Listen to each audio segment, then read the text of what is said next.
নামটো মোহাম্মদ নাছিৰুল হক। কালি মানে কি মই ইফালে ওলাই গৈছিলোঁ ভাইটি ঘৰৰ ফালে। এই ৱাছিম আলী হাজৰিকাই মানে মই ব্যৱসায় এটা কৰি আছোঁ ক্ষুদ্ৰ কাৰ্টন পেলনীয়া সামগ্ৰী। মোক আজি বহু দিনৰ পৰা সি মানে টকা পইচা বিচাৰি থাকে, মই নিদিয়াত যোৱাকালি মোক লগ পাই পেলাই ব্যৱসায় চলাবৰ কাৰণে, নহ'লে ব্যৱসায় চলাব নোৱাৰিবা বুলি কয়। তাৰপৰা মই এইফালৰ পৰা আহোঁতে মোক ক'লে যে মোৰ মোবাইলটো বেয়া, নহ'লে মোবাইল এটা কিনি দিয়া, নহ'লে টকা 20,000 দিয়া। সেই তেনেকুৱাতে মোৰ লগত তৰ্কাতৰ্কি হ'ল। তৰ্কাতৰ্কি হ'লত গোটেই ৰাইজ ওলাই আহি দেখিলে তৰ্কাতৰ্কি, দেখি পেলাই চিঞৰ বাখৰ হোৱাত ৰাইজে ধৰি মেলি আৰক্ষীক চমজাই দিয়ে। আৰু তাৰ ওপৰত মই এখন এজাহাৰো দাখিল কৰিছোঁ। আৰক্ষীৰ ওপৰত মোৰ আস্থা আৰু বিশ্বাস আছে যে এটা সুবিচাৰ কৰি দিব বুলি।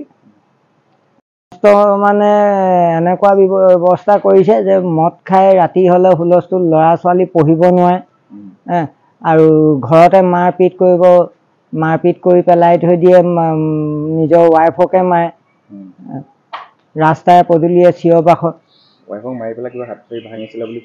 শুনি দেখিছোঁ, হাতখন বেণ্ডেজ কৰি থৈছিলে। আগতে নিষিদ্ধ ঘোষিত সংগঠনত যাম বুলিও এবাৰ তেওঁ হেৰি কৰিছিলে। তাৰপৰা আৰক্ষী প্ৰশাসনে তেওঁক উচিত ব্যৱস্থা ল'লে, জেললৈ প্ৰেৰণ কৰিছিল। ৰাজহুৱাকো ৰাইজে দিছে এই যে আমাৰ অঞ্চলটো যিটো পৰিৱেশ বিনষ্ট কৰিছে তাৰ ওপৰত ৰাজহুৱাকো দিছে এখন, আৰু এখন মই ব্যক্তিগত হিচাপেও দিছোঁ। আৰু আৰক্ষী প্ৰশাসনৰ ওপৰত মোৰ আস্থা আৰু বিশ্বাস আছে যে এটা সুবিচাৰ কৰি দিব বুলি।